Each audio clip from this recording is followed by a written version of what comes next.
Hi, I'm Peter Reinhardt, back on Pizza Talk, and today, an interesting segment today because we're going to be talking about zombies with Athena Aktipis. I'm saying it right, Aktipis, from Arizona State University. Actually, it's Dr. Athena Aktipis. So, and Athena, tell us, number one, what are you a doctor of, and what's your subject, and how does it all kind of tie together through zombies?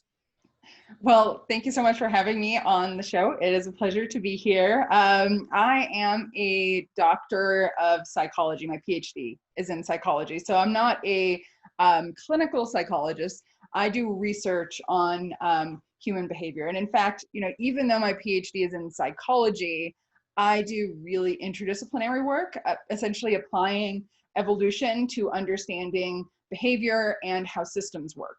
Yeah. And so despite the fact that my degrees are in psychology, I kind of span a lot of different areas. And, my work is sort of everything from computational modeling, which I do myself, I code things, to growing kombucha in my lab, to really working on kind of deep philosophical and ethical issues about human nature and autonomy and who we really are. Well, really, it's interesting that your background's in psychology, but a lot of your work is in the world of microbiology and in microorganisms. Because I saw your presentation on the fermentology series that North Carolina State does, and I met you at North Carolina State at a symposium we were at together, and I was fascinated by the fact that somehow you live in that world as well, and I don't know if I'm explaining this correctly, but I almost use the imagery of zombification and zombies as a metaphor for being able to really get a handle on what's going on in real life these days. And I think that's kind of a fascinating, sort of way of enveloping creation. Thanks But, so much. Yeah. I but, mean, for me, really my interest in all of these different systems is really rooted in, like, I really want to understand how cooperation evolves and why conflict happens. And I ended up kind of academically in the field of psychology because that was sort of the most convenient field for me to be studying that phenomenon. But really my deep interests are in it as a general thing that applies to lots of different systems, right? You could look at, how are humans cooperating and sharing resources. yeah. You could look at how are microbes in kombucha cooperating and sharing resources, those metabolic pathways that are happening in kombucha, like those, there are lots of elements of cooperation that are happening there. Same thing with, sourdough bread, same thing with cheese. So, you have these dynamics that are really similar across these different systems. Also the human body, right? We are made of about 30 trillion cells. And the Mhm. only reason that we can think and talk and walk and like interact with each other right now is because those cells are cooperating and coordinating to make us viable. So Yeah. these things apply on so many different levels. So it's kind of like a window. I mean, you use psychology as your window in, but really it's opened you up into a much bigger world. And then in order to be able to kind of uh, create language and connections within that world, you tie it together with, again, I keep coming back to zombies because no time in history has the concept of zombies ever been more relevant than right now. I mean, we're dealing with, I would think, a type of, uh, it feels to me this COVID thing is almost like a zombie apocalypse, and that's your theme. It's the zombie apocalypse. So you even have a symposium that you run, right? Called, isn't it the Zombie Apocalypse Symposium? So I run a meeting, an academic conference called the Zombie Apocalypse Medicine Meeting, which Yeah. is an interdisciplinary meeting. So everybody from medical doctors to psychologists to evolutionary biologists that study parasitism to scholars who study zombie literature and zombie movies. Everybody comes together and sort of talks about how can we use this frame to actually grapple with the challenging issues that we're facing today and in the future. Yeah, I mean, when I was a kid, zombies meant like Invasion of the Body Snatchers or Night of the Living Dead, and now in the last couple of years, some of these TV series are just all about essentially the invasions of and the apocalypse of zombies, and yet, yeah, and we still think of it as science fiction in one mode, but it's really not science fiction. it's not even fiction, it's science. Yeah, you know, and there is this sort of space where like some zombies are real and some zombies aren't, right? So like the zombies that lumber around with their flesh falling off and don't have blood, like that's not real. That's not possible. Okay, But let's you clear know, that up right away, right? right? Like that's not thermodynamically possible. I don't need to be But carrying my big axe right now, right? yeah, but you know, somebody like lumbering across the street like this, right? Like you Yeah, see that all the time, and that's a kind of zombie. So I think, you know, we can kind of take this idea of zombies and think about it as a tool for reflecting on our own autonomy. You know, how conscious are we when we're spending 4.5 hours a day on our cell phones? So, you know, those kinds of issues of technology. And then, of course, there's the connection to sort of issues with infectious disease. So the way that yeah, zombies have been envisioned in a lot of the more sort of recent film and television is as something contagious. Original zombies were not contagious. Like the Haitian zombie is not a contagious zombie, but the more recent zombies are kind of like incorporating these ideas, I think, about fear of contagion from disease. So things like, you know, from yeah. the plague and stuff like that. So now this notion of zombie that we have as a contagious individual that is really trying to spread this zombie disease, I think does resonate with the present circumstances. Yeah. So there's a lot of ways that the zombie idea connects, and I think it creates a space for us to think about and talk about these challenging issues that is more fun, more playful, brings in imagination rather than kind of front loading everybody with a lot of fear and dread. Yeah. And I think that's extremely valuable because, you know, we know psychologically that when you're afraid, your mind becomes narrower. It's harder to consider other options that you might not have explored before.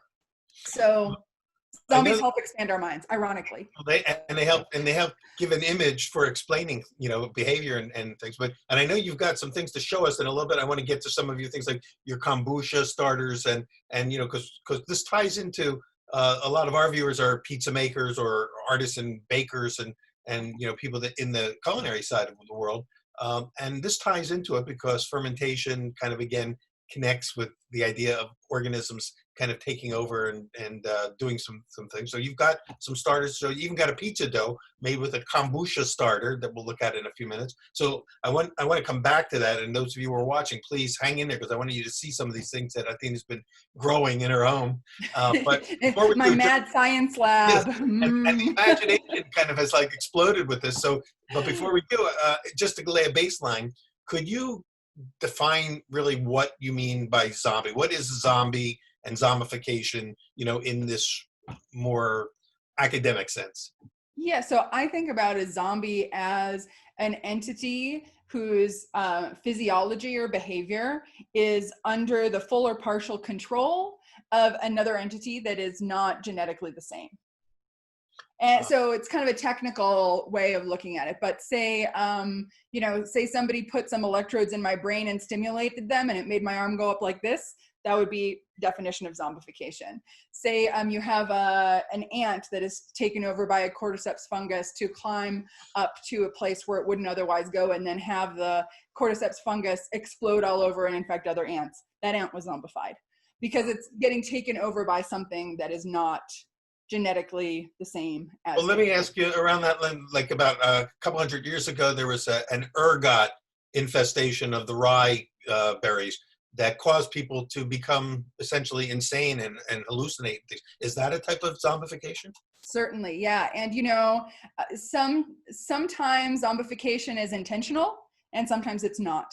And in the biological world, you know, most of the time, zombification is happening without the you know, the individual knowing they're being zombified or the agent of zombification even knowing that they're doing the zombification, because a lot of things that can have effects on behavior, you know, are plants that have properties, are you know, microorganisms that create toxins. So they're not, you know, intentionally trying to manipulate, but they can, under some circumstances, actually evolve to be good manipulators because that helps their evolutionary fitness. Not always, but sometimes. So So when suddenly we find ourselves feeling moody, but to the max, not beyond just a normal mood, but all of a sudden we're just saying we're not feeling ourselves. I just don't feel like myself today, and we find that maybe we're fighting off some kind of a virus or this or that that is affecting the way we perceive ourselves or the way we actually behave.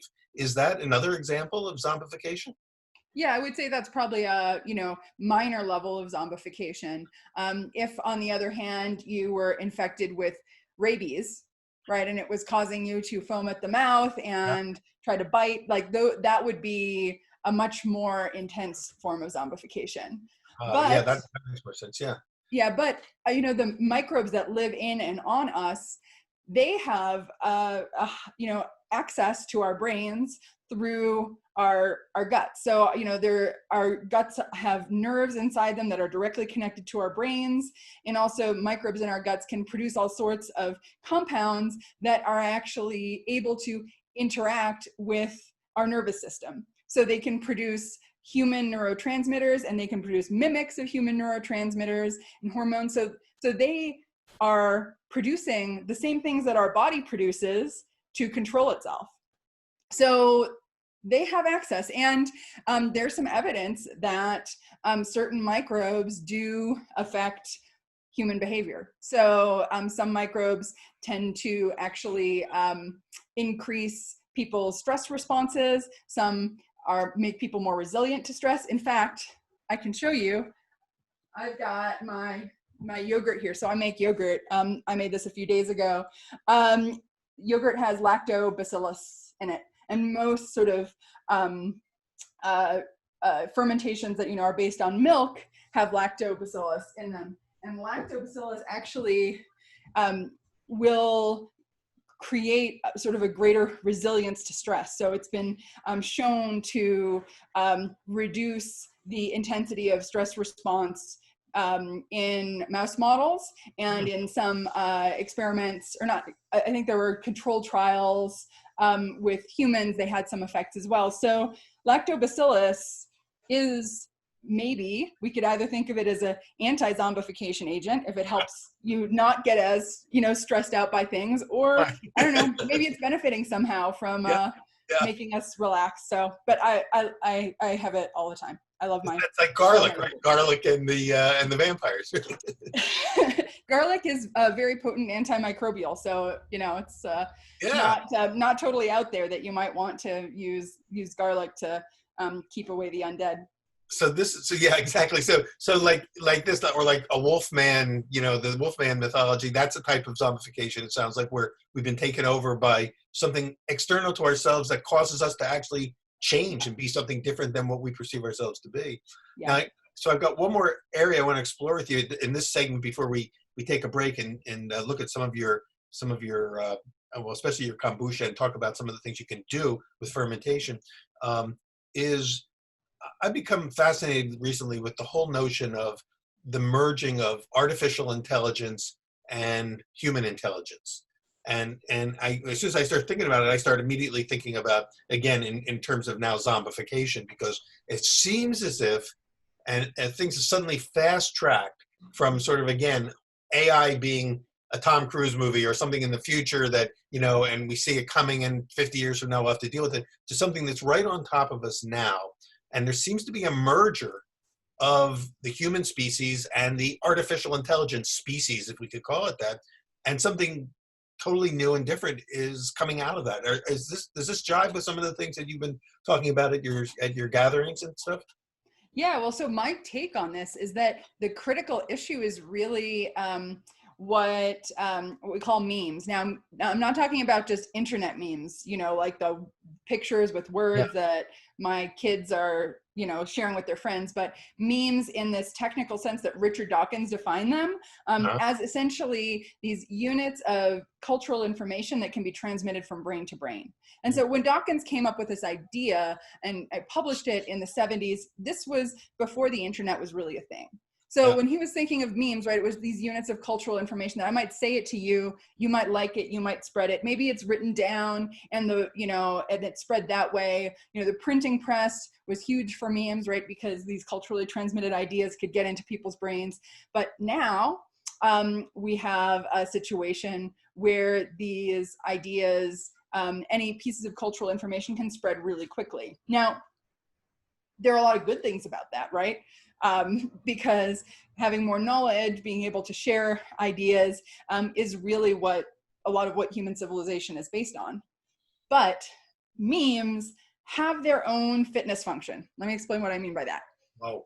The memes that are best at getting into your brain and then getting you to transmit them will be the memes that are most prevalent, because they're good at getting themselves into brains. Give me an example. So what if I say to you, Peter, if you don't give this message to 50 other people, then your whole family is going to die. Oh, right? yeah. So this is sort of like the classic The chain letter thing. Yeah. Yeah, so that's, that is a meme that very clearly has its own fitness function, right? Because it's telling you if you don't propagate it, you'll have consequences. But, you could also propagate a meme with positive consequences, right? Like, well, there's really, really good news. Actually, our world is perfect. There's no problems. Nobody has to worry about anything. That's great news. And maybe you feel like you want to spread that. Or maybe I have a juicy rumor. Might be true, might not be true. But if it makes you want to spread it, then it's able to propagate itself. So it's like a song that you can't get out of your head is kind of becomes a meme then. And if I say, come on, be happy, or something like that, and I start singing that song, and all of a sudden you can't get it out of your head. Is that transmitting a meme? Exactly. So, or like when what happened, like, a few years ago when somebody says that the president of the United States is not an American, and suddenly that becomes this rumor that you were describing, and it suddenly takes hold, it gets cultural significance. That's a meme too? Yeah.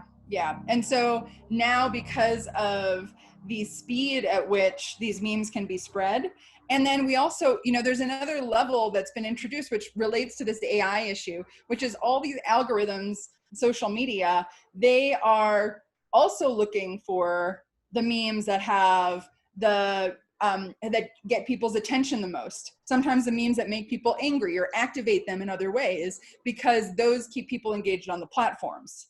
So now you have this sort of symbiosis between, memes that have their own fitness function, some of which are really not in our best interests, and then these platforms that want to keep us engaged, not necessarily for our own good, but because they are able to sell more ads if we're, so we're being manipulated, constantly can be manipulated by the zombification. Wow. Yeah. All right, my head's exploding. This is cool. This is such great stuff. Yeah, I love it. I love it. And before we take a break, if people do want to be, I don't want them to have to wait to the end to get this. If people want to find out more about what you're doing, what's the best website or way for them to connect with you on this? So my website is just Aktipis.org if you want to learn about me. If you want to see my podcast or listen to my podcast, that's zombified.org. And for the conference, it's zombiemed.org. Oh, wait. When you say what was the podcast again? Zombified. Zombified. Yeah. And that's the podcast. And then there it is, Zombified. All right. Episodes about placental hijacking. How often do you put up podcasts? We're about to start the 3rd season, and then once we start it, it's usually once a week that we release. Wow. So there's an archive of all sorts of stuff there if people want to bring that up. And then again, what's the conference? ZombieMed.org. IEZOMBIE. Yep. Right? MED. ZombieMed.org. Okay. All right. So you know how to follow up on this, because I have a feeling a lot of you are watching this are going to want to pursue this. And who knows, maybe we'll see you at one of the conferences. And when we come back, we're going to continue with Athena Aktipis, or Dr. Athena. We'll say, we'll just call you Dr. Dr. Right. You can just call me Athena. I like Dr. Athena because it makes it sound like you have more authority. Who's imbuing us with sort of a whole new way of looking at the world through the metaphor of zombies and the reality of zombies. But we want to turn this into a discussion now about a little bit of fermentation and what the use of microorganisms in a positive sense can do to help maybe improve the products that you're making and the work that you're doing. We'll be back. Join us in part 2 of the zombie apocalypse with Athena Aktipis. Aktipis. Aktipis. I got to get my head around that too. That's all right. And she's coming to us from Arizona State University, which is where? In Tempe, or is that? In Tempe, Arizona. Tempe, Arizona. And I'm in Charlotte, North Carolina. We'll be back on the next part of Pizza Talk. Join us in part 2. Welcome back to Pizza Talk. I'm with Athena Aktipis. Dr. Athena, we're so glad to hear all this sort of big picture stuff about zombies and zombification. And what I really want to get into now with you in part 2 is your journey from sort of from this image of zombies into fermentation. And I'll call it your journey from kombucha to pizza. And tell us a little bit about that. Yeah, so I got really interested in kombucha. I think it was about 4 years ago when I just really enjoyed the taste of it. I kind of got addicted to it. And as you know, it's like $5 for a bottle of it, right? So at some point I was like, okay, this habit, a little pricey. Let me look into brewing it myself. And I realized that it was not that hard. It just took like getting a few supplies. And so I set up, I actually have it over here. You can see my first kombucha starter. So this was like the earliest of my lab. So you can see I've got a little spout there. So I can drain it when it's ready without having to take everything out, which is nice. And that was sitting in my kitchen for about maybe 6 months or so before I started just getting obsessed. I would like come home from work, I'd have a little kombucha, I'd sit at the kitchen table and I'd look at it and be like, what is happening in there? Yeah. Exactly. There's like little bubbles floating up and like what's the science? Like what's happening in there? How is my kombucha getting made while I am just sitting here, right? Because it's kind of magical, right? You're not doing anything. And then you go from having, this sweet tea, basically really, sweet tea, to having this, fizzy, lightly alcoholic, acidic drink. So, so I started looking. But before you continue on that, how does this notion of a kombucha, how does it relate to what we were talking about with zombies before? Is this an example of an organism taking over and turning it into something else? Well, we're still really trying to figure out all of the metabolic interactions that are happening in kombucha. My interest in kombucha really started from my gustatory interest in it. And then it really grew into me realizing, once I started looking into it, that all these interactions that were happening among the microbes, that there was cooperation happening. So that, how the microbes themselves were interacting, they were producing public goods. So the SCOBY, it actually, creates this sort of protective layer that keeps other microbes from coming in. The acid that's produced also helps to, keep the whole system from getting invaded. So, so it's a little, it's kind of a little microcosm of cooperation. The zombification part and the sort of zombie apocalypse part of fermentation, I think, when we start thinking about how microbes can affect human behavior for better or worse, that it's really in that relationship that you have the potential for these, positive and negative zombification dynamics, kind of like I was mentioning with the lactobacillus, which I feel strangely compelled to make on a regular basis. I wonder who's responsible for that. Some meme has gotten into your head saying, hey, this is good for you. And I think it's a good meme. Yeah. And I'll just mention another tie-in, like for me, when I kind of think about the zombie apocalypse and fermentation, there's a like playful side of me that's like, well, in the zombie apocalypse, being able to ferment things would be a really great skill, right? Like that's on my list of zombie apocalypse skills because, are you going to be able to get clean water? Maybe not. So if you can have a fermentation where you have microbes that can actually control the growth of other microbes, then you can have a system where you don't have as many pathogens in what you're drinking or eating.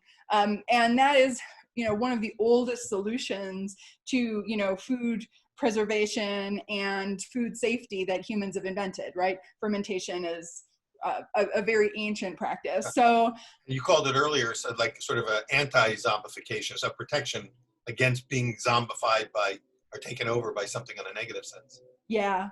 So this is my anti-zombie arsenal here with my kombucha and my yogurt, and I've got some fermenting radishes back here too. So I enjoy.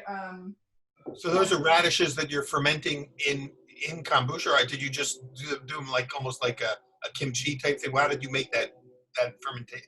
Yeah.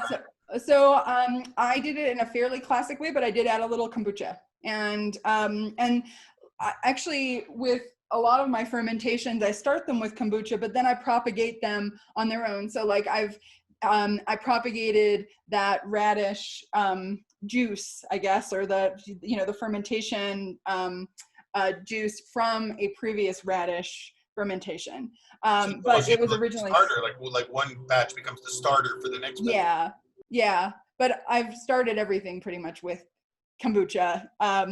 Because I have it, it's what I have with me, and I know that it has a lot of diverse microbes in it, and then as it ferments with different things, I'm sure that the composition of it is changing. I mean, I haven't sequenced it over the course of different fermentations, but just on first principles, we know that these different vegetables or grains or milk or whatever you're using. Actually, I don't put kombucha in milk. That's the one thing that I don't do. Wouldn't that kombucha turn the milk into yogurt? It made it just disgusting. So I don't mix my kombucha with my. So that would be an example of a sort of a negative aspect of cross pollinating. Yeah, I suspect that they're very different populations, and and I know from the sequencing I have done of the kombucha, because I actually brought this kombucha into my lab, not this particular container, but I brought some of the kombucha into my lab, and now we have it in my lab, and we're growing it, and we're doing experiments on it to see like how good it is at keeping pathogens out, and how good it is at sort of maintaining its the different species in it when you put in gross things like hand swabs from festivals. So we've been playing with it, and it turns out that kombucha is amazing at kind of regulating itself, keeping the species in it from getting taken over by human pathogens. So to me, that's really exciting. Can you hold up your kombucha again and talk a little bit about the SCOBY? You mentioned SCOBY earlier. So it's people already know about kombucha, but many don't. They don't understand what a SCOBY heavy, is. So I'm going to bring this over. Okay. Thanks. Here, and if you can you oh see? Yeah, you got a big vat. It's a little. That's like a 3-gallon tub there. So the SCOBY is actually it's like cellulose. So what happens is the microbes actually turn the sugars into these sort of long strands, and then those strands kind of stick to each other and they float, and then eventually they kind of create this pancake-like material that becomes kind of harder and more leathery as time goes on. And if you touch it, it almost feels a little like skin. So yeah, like at first when it's young, it feels like a little bit like a floating mushroom. Yeah. But later it gets more hard and pithy and becomes almost like leather. Yeah, and that's I think of that as one of the main sort of cooperative elements of the kombucha is this, creation of this biofilm that then protects the whole system from invaders that might come in, and also from drying out. So is the SCOBY itself kind of like a starter, like a mother starter? Is it loaded with these organisms? Can you take that SCOBY and use it as a starter in a brand new batch of kombucha and just sort of jumpstart the whole thing? Yeah, so there's a bunch of different ways you can start a new batch. The usual way that people recommend, like if you look on the web, is to start with some kombucha and then start also with a SCOBY. Now, one of the reasons that it's good to have some of the kombucha is because it's acidic, and so it keeps it from getting invaded before it's had a chance to take hold. Because essentially, you know, if you're brewing a bunch of sweet tea, that is just, you know, delicious for all sorts of pathogenic Right. microbes. It's just a bunch of And the it's a bad bowl of sugar. Yeah, exactly. Yeah. So to acidify it a little bit is good. So if you start with just the SCOBY, you'd have the microbes, but you might not have that much acidity, which could be a challenge. I actually haven't tried starting it with just a SCOBY in the lab, but we have tried starting it with just the starter and not a SCOBY, because we wanted to create a protocol that would be highly replicable. So we basically take a bunch of the starter or a bunch of the kombucha itself and kind of, you know, make sure it's mixed and then put a certain amount of it so we can do multiple replicates so that we have good comparisons. So that really was driven by a methodological need that we had in the lab to control things. And it turns out it works just fine as long as you start with enough initial starter at the beginning. It will form a SCOBY, and you know, you'll be able to then use that to brew kombucha. It's interesting that you mentioned that about starting with a little acidification, because we came up with a technique for sourdough starter years ago when I was having a problem with a lot of starters taking longer than they should have, or maybe some people were saying my starter went bad, it got invaded or something. And so a chemist I know, or a microbiologist I knew, came up with a technique where if you start on day one, that when you're building a starter from scratch, from a seed, use some pineapple juice as the liquid for day one, just to get some acid going at the beginning. It helps to protect it against the wrong bacteria taking charge. So it kind of makes sense. And yet, okay, so in this sense, there's a parallel between the sourdough starter and the kombucha, and you've been able to like make that bridge, because you're not using your kombucha to make sourdough, right? Yeah. Yeah, it's fascinating that you say that about starting with the acidity, because yeah, I started, once I kind of got my kombucha going, I actually, again, this was all, you know, just driven by my gustatory needs. I love bread. And a couple of years ago, I stopped really being able to tolerate eating most bread. I would have, you know, stomach discomfort, and I would just feel like crap. It just felt horrible. A lot of people were sick Yeah. with yeast and bread. And I was like, oh, like, how can I go without bread? And I went to Europe and tried bread there, and it was fine. I was like, maybe there's something about actually the microbes and the way that the bread is being prepared. So why don't I try to make my own bread? And then of course, because I, you know, had the kombucha, I was like, well, why don't I try sourdough? And I also had heard that, you know, sometimes people who have problems with other bread, they can eat sourdough just fine. So yeah, I was like, all right, this is going to be my project. I'm going to do it. And I know that, you know, you can start right just with like gathering the microbes in the air, but why not, since I have, you know, already all these microbes growing here, why don't I start my starter with that? So I began my starter with a little bit of kombucha, and the first couple of loaves of bread that I made were they weren't exactly kind of what I would have wanted, but they were really interesting. They were kind of a little denser, harder, almost had like a little bit of a cheesy kind of taste to them in a good way. And so it was, you know, very early in this transition where I was like, okay, well, why don't I actually go with this? So I made a few little pizzas from the very early dough, and then it matured into something that creates, you know, bread dough. So I can show you, this is my starter now, which I keep in the fridge. Hold it up a little higher so we can see the totals. Well, and let me see if I can open it up here so I can show it to you better.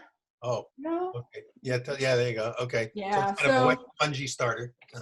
Yeah. And what does it smell like? It smells kind of earthy and tangy. Uh-huh. So Yeah, yeah.